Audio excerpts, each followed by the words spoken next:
Везни, новолунието и ретроградният Меркурий ви активират благосклонно и ви осигуряват добри възможности, за да завършите стари цели и желания. Особено ако те са свързани с лични мечти, които сте отлагали до сега. Може би сега ще ви се даде възможност да намерите как да ги придвижите напред.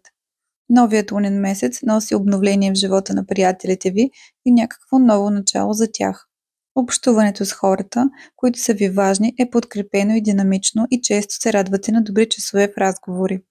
Някакви стари желания за членуване в клуб, започване на нов вид спортна дейност, нестандартни забавления, които ви носят радост, излизат на фокус.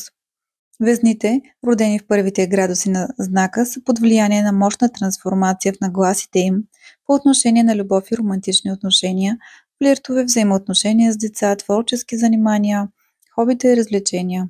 Също така някаква значима промяна в живота на вашите деца може да се наблюдава и често може да видите колко са се променили психологически по някакъв начин.